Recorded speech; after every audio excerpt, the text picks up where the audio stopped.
મોરારજી દેસાઈ રાષ્ટ્રીય યોગ સંસ્થા અને ગુજરાત રાજ્ય યોગ બોર્ડના સંયુક્ત ઉપક્રમે પોલીસ પરેડ ગ્રાઉન્ડ ખાતે યોગ મહોત્સવ 2024નું આયોજન કરવામાં આવ્યું હતું। સુરતના અઠવાલાઇન સ્થિત પોલીસ પરેડ ગ્રાઉન્ડ ખાતે યોગ મહોત્સવ 2024નું આયોજન કરાયું હતું। દર વર્ષે તારીખ 21 જૂને વિશ્વભરમાં યોજાનારા આંતરરાષ્ટ્રીય યોગ મહોત્સવની ઉજવણીના 50 દિવસ પહેલા લોકોને યોગ માટે પ્રોત્સાહિત કરવાના હેતુસર યોગ મહોત્સવ 2024નું આયોજન કરાયું હતું, જેમાં સામૂહિક યોગાભ્યાસ કરાવવામાં આવ્યો હતો, જેમાં મોટી સંખ્યામાં સુરતના લોકો જોડાયા હતા। આ કાર્યક્રમમાં નાની વયના બાળકોથી લઈ મોટી ઉંમરના પુરુષો અને મહિલાઓ જોડાયા હતા।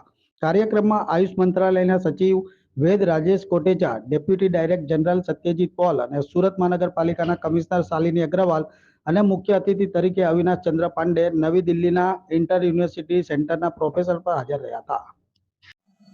બેન, આપનું નામ? ભાવના વડુકિયા। ભાવનાબેન, કઈ જગ્યા પર આપના ગ્રુપનું શું નામ છે? રોજ કઈ જગ્યા પર યોગ કરો છો અને આજે કઈ જગ્યા પર યોગ કરવા ઉપસ્થિત છો? મારા ગ્રુપ છે મોરારજી દેસાઈ ગાર્ડન, અડાજણ ભૂલકા ભવનની સામે છે અને અમે રોજ યોગ કરીએ છીએ અને આજે અમે ઉમરા પોલીસ સ્ટેશન પર અમારું આખું ગ્રુપ, ફૂલ ગ્રુપ અમે અહીંયા યોગ કરવા માટે આવ્યા છીએ। શહેરની જનતાને શું કહેશો? શહેરની જનતાને કહીએ છીએ ઘર ઘર સુધી યોગ પહોંચાડો અને સ્વસ્થ રહો, મસ્ત રહો અને આપણા મોદીજીનું જે આપણે એમનું છે એ આપણે ઘર ઘર સુધી યોગ કરતા રહે અને સ્વસ્થ રહે। આપના ગ્રુપમાં કેટલા લોકો યોગા કરે? મારા ગ્રુપમાં ડેઈલી અને આજે અમે 70 અમે ડેઈલી 70 થી 100 જણ અમે રોજ મારા મોરારજી યોગ દેસાઈ ગાર્ડનમાં અમે યોગ કરીએ છીએ। વિશ્વ યોગ દિવસ આવી રહ્યો છે, શું કહેશો?